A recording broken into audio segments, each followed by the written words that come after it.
Okay, so now 2 Kings. Alright, so 2 Kings 1. We then see King Ahaziah, who is now king of Judah, who he becomes sick, and then he sends his people to Baal-zebub, the god of the Philistines, to inquire if he will recover.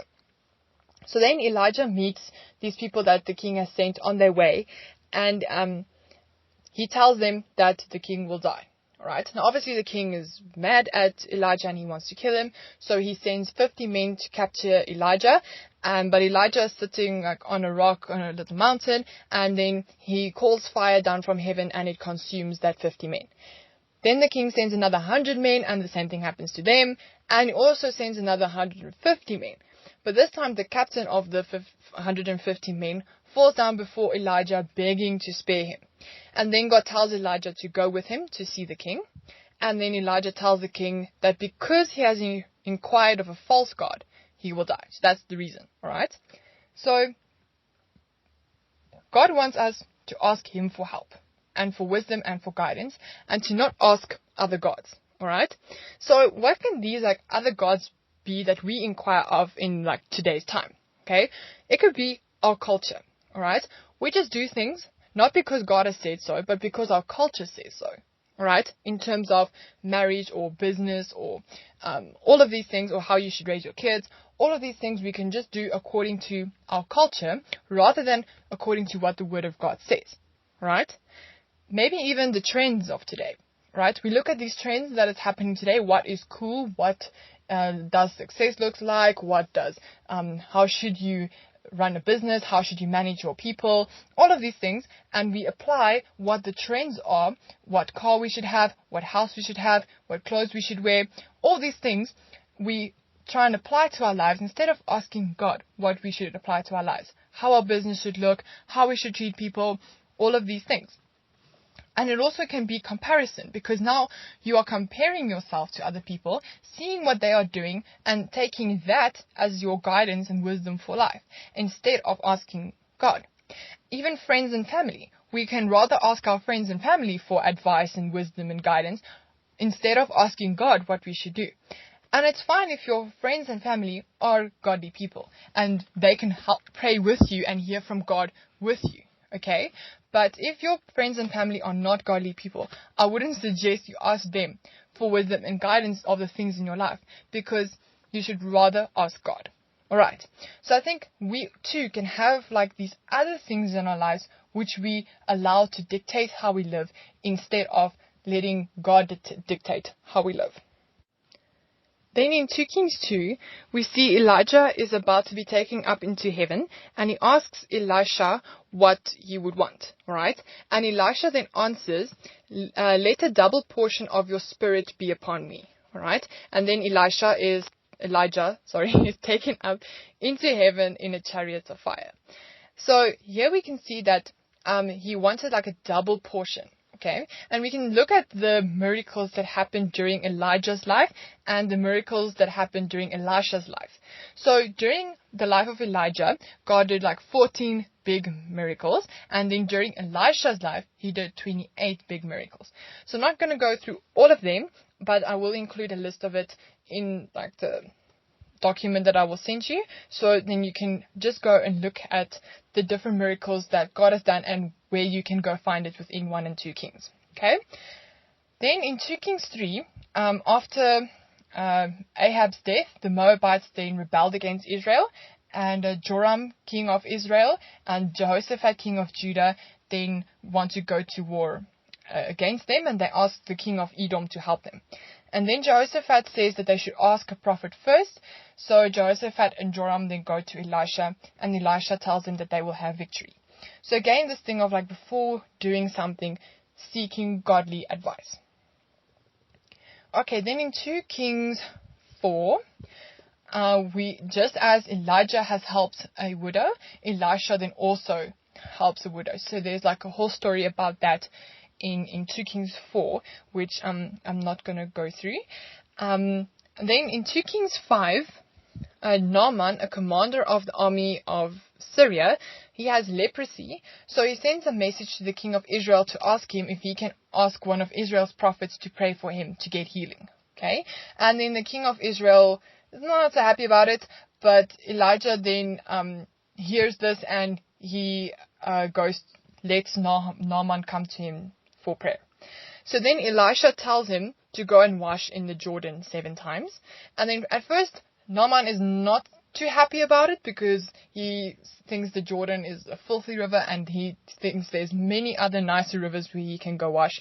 But his servants convince him to do that. If that's going to make him clean, he should just go wash in the Jordan. Okay, so he goes and washes in the Jordan, and he is clean. And then he wants to give Elisha gifts, but Elisha refuses. But Elijah's servant then goes after him and gets the gifts, and he comes back to Elisha, and Elisha says he shouldn't have done that, and now his servant gets the leprosy. So when we are the ones who do the prophesying, what is our motive in doing that? Okay, so do we abuse the gifts that God has given us for our own fame, or to get gifts or money from people, so that we can look good? Or are we actually prophesying for the benefit of the person to who we are prophesying? Because when we prophesy, we are actually bringing a word of God to someone to give them guidance, or maybe an answer to prayer, or to maybe warn them about something, or to tell them maybe to change their way of living, or something like that. And it's a gift that is going to them, right? And we cannot take credit or fame or benefit of that gift that is supposed to go to them for ourselves. All right? And then as this servant got the leprosy for taking the gift, so I think sometimes people who abuse the prophetic for a financial gain, they sort of get a spiritual leprosy. Okay. It's just breaking them down spiritually. So it's all about when God gives you a gift of prophecy, we should be careful in how we use it, and be sure that it is still about the people who we are prophesying to, and not for ourselves. Okay. Then in 2 Kings 6, the Syrians then come in war against Israel, and but each time they want to camp in a different place, or set a trap for the king of Israel, Elisha tells the king where they are going to camp, and that he should avoid that area. And then each time the king of Israel is saved, right? And obviously this drives the Syrians crazy because they just can't get the king. Okay, so then the army wants to then kill Elisha, because then they can get to the king. And so they find out where he is, and they surround the city. Okay, and then Elisha's servant says to him, what shall we do? We are surrounded with this big army. And Elisha then says, fear not, for those with us are more than those with them. And then Elisha prayed and said to God, please open the eyes of the servant.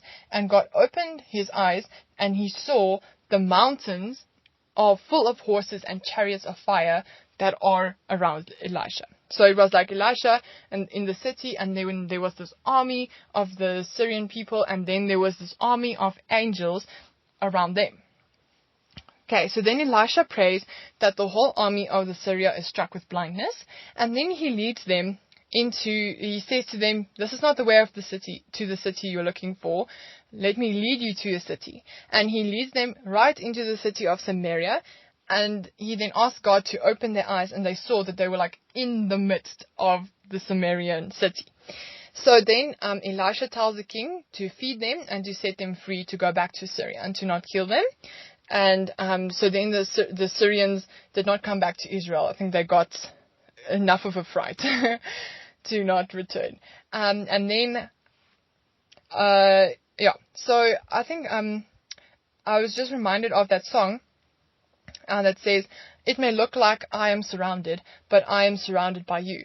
Okay, so even while Elisha might have felt this whole army is coming against him, actually there was this army of angels even ready to fight the battle for him, and to get him victory. So even when we feel overwhelmed or surrounded by things that are going on around us, we can know that God is so much bigger than all these other things combined even, and that he will surround us also and protect us, and he will fight our battles for us. So I just think that is so an amazing picture of God giving us a victory and also being around us, even though we feel like we are surrounded by these other things. Okay, so then in 2 Kings 7, Ben-Hadad, king of Syria, then again besieges Samaria, and there's a great famine and everything. So that's also quite a very interesting story, and again it's just another story of a prophecy from Elisha coming into fulfillment. So you can also go and read that. It's also a really amazing story. Just for time's sake, I'm not going to cover it. Then in 2 Kings 8, Ben-Hadad is sick, and then he recovers because Elisha gave a prophecy that he will recover. So he recovers, but then Hazael kills him anyway. So yeah, and then he becomes king over Syria. So then also in Judah, Jehoram becomes king. Then in 2 Kings 9, we see that Yehu, that was anointed king over Israel, now takes possession over the kingdom, and he and it says there was a prophecy that Elijah gave him when he anointed him, to say that he should strike down the house of Ahab. So all of Ahab's family should be killed. So then he goes to Jezreel and he kills the king of Israel, Joram, which is Ahab's son. He also kills Jezebel, which is Ahab's wife. And then also he kills the king of Judah, Ahaziah, because he has conspired with Joram. Okay, so quite a lot of killing. But it's also to fulfill the word that God has said, because Ahab and his family were so wicked people, they had to be killed. So also then in 2 Kings 10, we see that Yehu also kills the 7 grandsons of Ahab, and he also kills any other remaining people from Ahab's family, and he also kills the kinsman of Ahaziah, king of Judah. He also then kills all the Baal worshippers, and he breaks down all the temples of Baal. And then also we see that Yehu wasn't exactly like the king of David. He followed God and he broke down all these temples and killed all these Baal worshippers and all of that. But still there was things in his heart that he did not follow God completely with all of his heart. So also God allowed Israel, some of the pieces of Israel, to be overcome by other nations. And then Yehu dies. So Yehu was one of the kings of Israel that was good starting out, but also ended evil, if that makes sense. Okay, and then in 2 Kings 11, we see that Athaliah, the mother of King Ahaziah that was killed by Yehu, she decides, she's going to be queen, so she kills all the royal descendants and crowns herself queen. But Jehosheba, the half-sister of Ahaziah, takes one of Ahaziah's sons, Joash, and hides him. And then 7 years later, she reveals that, hey, wait, there's actually a true descendant of the king that should be king, and then they crown Joash king. And because Jehosheba hid Joash in the temple, he basically grows up with the priests and gets good godly guidance from them. So Joash was a really good king over Judah. Okay. Then after Joash, his servant actually kills him in 2 Kings 12, and then Amaziah, his son, then becomes king. Okay. And then in 2 Kings 13 again, we see quite a change of power quite a lot. So after Yehu, Jehoahaz became king, and then Jehoash. Okay, Jehoash then becomes king over Israel. Yeah, some of these names are quite difficult. Okay, so then when Elisha got sick and sort of was about to die, Jehoash, king of Israel, then comes and weeps over him, and then Elijah says he must take a bow and arrows, and he must shoot one out of the east window. And then he says that this is the arrow of victory, and it's going to be an arrow of victory over Syria. And then Elisha tells him to take his arrows and strike the ground, and then he struck the ground 3 times, and then Elisha says that he will have victory over Syria 3 times. Okay, and then Elisha dies and they bury him. Then Joash, king of Israel, then continues to overcome or to defeat the Syrians 3 times, as Elisha prophesied, and then he recovered those cities to Israel in the 3 battles. And then in 2 Kings 14, a conspiracy is then made against Amaziah, and he is killed. And he was also the king of Judah. And then all the people took Azariah and made him king over Judah. So we see in 2 Kings 14, we see Amaziah was king, then Azariah, and then Jotham. And then in Israel, Jeroboam II then becomes king. Okay, then in 2 Kings 15 and 16 again, we see in Israel quite a lot of power shift. So after Jeroboam II, we get Zechariah, Shallum, Menahem, Pekahiah, and Pekah. And then after Pekah, we get Hosea. So then in 2 Kings 17, we now see that Hosea is king, and in the 9th year of his reign, the king of Syria besieged Samaria, and they basically moved, the Syrian army basically moved in amongst the Israelites. So they basically conquered all of Israel and moved in there. But then the Lord sent some lions into the camp and to eat some of the Assyrian people. So then they sent to the Assyrian king, and they said that the God of the Israelites are not happy with how they are worshipping him, and they don't know how to worship him because all of these lions are eating them. So he should send a priest from Israel to teach them how to worship God. So then a priest of Israel teaches the Assyrian people who are now living amongst them to worship God. And it says then that they feared the Lord, yet they served their own gods, as did the nations from among whom they all have been carried away. So it's basically the Assyrians and the Israelites together both acknowledged God, both feared God, but they both also served other gods in between as they wanted.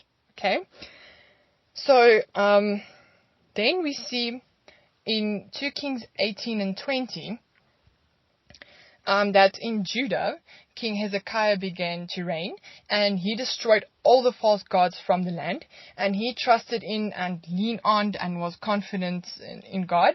And it says that there was neither after him nor before him any king like him in Judah, right? And he actually then rebelled against the king of Assyria and refused to serve him. Okay, then Shalmaneser, king of Assyria, came to Samaria to besiege it, and then Samaria was taken. And then he basically carried Israel away to Assyria, and he put the Assyrians in their cities. So with the first battle, the Assyrians basically just moved in amongst them. Then the second battle, the Israelites were removed from their land, and they were basically wiped from history. So the 10 tribes that were part of Israel are now gone, right? And only Judah has remained. Okay, so then the Assyrians conquered all the cities in the area except for Jerusalem. So the Assyrian Empire was quite an empire. So then they came to Jerusalem and they wanted to fight against it. And then Hezekiah paid Shalmaneser, the king of Assyria, the taxes that he refused to pay, in rebellion and not to serve him. So now he paid him and hoped that it would make him less angry and that they would leave them alone. But Shalmaneser wasn't happy, so he still sent messengers to Hezekiah. And he basically mocked Hezekiah for the fact that he trusted in God, and he told him that even God cannot save Jerusalem against the Assyrians. And that he tried to convince all the people to make peace with Assyria and to not listen to Hezekiah. So Hezekiah then hears this message, and he sends his servants to Isaiah the prophet to ask him what they should do. And Isaiah then tells them that they shouldn't be afraid of the words that the king has spoken, and that the king of Assyria has basically blasphemed God. So God will deal with him. And it says that God will put a spirit in him that will make him hear a rumor and make him return to his own land. And that when he returns to his own land, he will fall by his own sword. Okay, so then we see this play out. So again, the messengers of Shalmaneser comes to Jerusalem, and they basically give King Hezekiah the same message than previously. So then Hezekiah receives this letter, and when he reads it, he's very upset, and he goes to the house of the Lord, and he spreads it before the Lord, and he prayed. Then Isaiah comes to Hezekiah and tells him that Jerusalem will have victory over Assyria. And he says that the Lord will basically conquer the king of Assyria.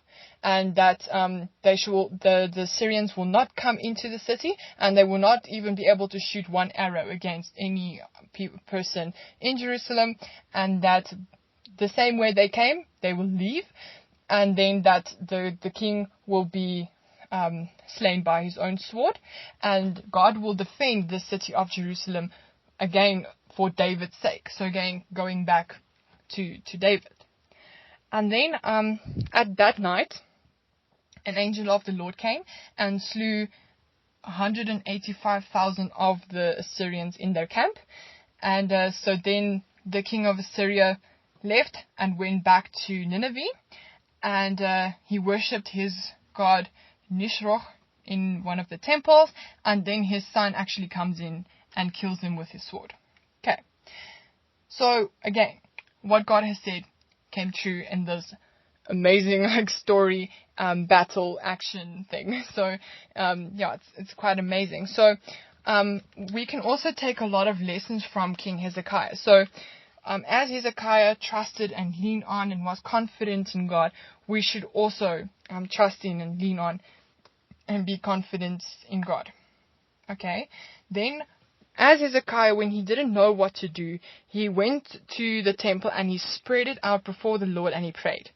So the same, when we don't know what to do, we can also just go to God and just open our hearts and spread it out before the Lord and ask Him for help and advice and guidance. And we can also pray to God for wisdom. Okay, and then Hezekiah also asked Isaiah for prophetic words or prophetic guidance. So we also can do that, ask God for prophetic guidance. And then when Hezekiah then received the prophetic word that victory is going to come, he trusted in it and he trusted in God for that victory. So the same with us. When God then gives us a prophetic word, we can believe in that and apply it to our lives and trust God for the victory. And this story once again just shows that God's word is always true and He will always do what He says He will do, and everything shall be as He says it should be. Okay.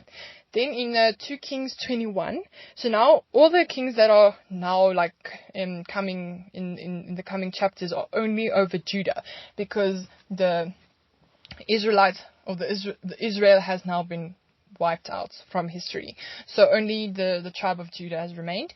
So after Hezekiah, we see Manasseh and Amon, and they were actually some bad kings. And then Josiah. And Josiah again was a really good king. So in 2 Kings 22, Huldah, a prophetess, then comes to King Josiah and says that if Judah does not turn away from their evil ways, then an exile will come, or the same will happen to them that happened to Israel. God will cause another nation to defeat them and all of that. And then in 2 Kings 23, King Josiah turns Judah around, and he says, okay, we should turn back to God. He destroys all the false gods, the temples to the false gods, the high places, the altars, everything, even the male prostitutes and their houses, and all of the worshippers of Baal, all the prophets of Baal, everything he destroys everything, okay? And he turns Judah back to God, right? And it says that there was no king like him before or after, who turned to the Lord with all of his heart and all of his soul and all of his might, according to the law of Moses, which is quite an amazing statement to say about him. But with that prophetic word that he got, it was, well, okay, let's just say, after he has now turned Judah back to God, God is basically saying that, okay, it's good that you've done it, and for your sake, while you are reigning, it will go well with with Judah, but then after you, an exile will still come. Right. So, then in that prophecy, it also then God says that he will die in a battle against Egypt, and then that actually happens. They go to war against Egypt, and Josiah dies, and then his son Jehoahaz becomes king, and then he only reigns for a short time, and then Pharaoh makes Eliakim, his brother, Joash's brother, king, but he actually changes his name to Joachim. And then in 2 Kings 24, Nebuchadnezzar now becomes king of Babylon, and while in the same time that Joachim was king of Judah. Okay, and then Nebuchadnezzar comes and takes Jerusalem and Judah, and then he takes away all the gold and silver, and he also takes away the princes and the men of valor, and he takes about 10,000 captives, and he also takes all the craftsmen and the smiths from Judah back to Babylon. Okay, and then only the people who remained in Judah or in Jerusalem were very poor, because now they don't have any craftsmen or blacksmiths to make swords or plows or anything, so they can't farm or anything, so they were very, very poor. But most of them did remain in Jerusalem. Basically, Nebuchadnezzar just came and took all of their wealth. All right. And then in 2 Kings 25, Nebuchadnezzar then comes back and he besieges Jerusalem for 2 years. Then they break into the city, and then they capture Zedekiah, who was then the king, and they kill him, and they take him. Oh, sorry, they don't kill him. They kill his sons. Sorry, and they take Zedekiah back to Babylon. And then Nebuchadnezzar burned the house of the Lord, and they break down the king's house and the house of the Lord and all the houses in Jerusalem. And then they also break down the walls that are around Jerusalem, and they carry away all the people into exile.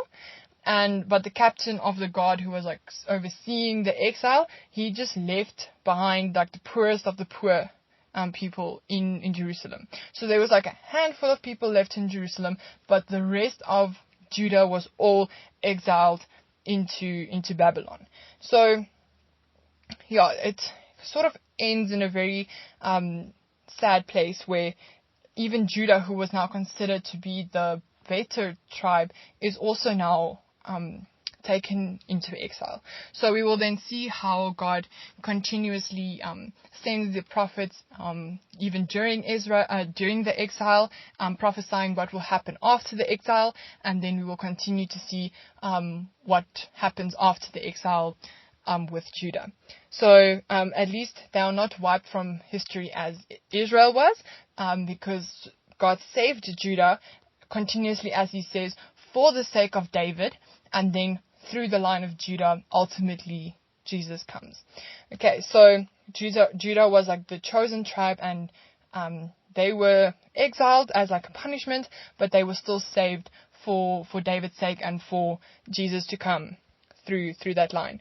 So that's 1 and 2 Kings. I hope you guys enjoyed it, and I hope to see you all tomorrow in the Zoom session.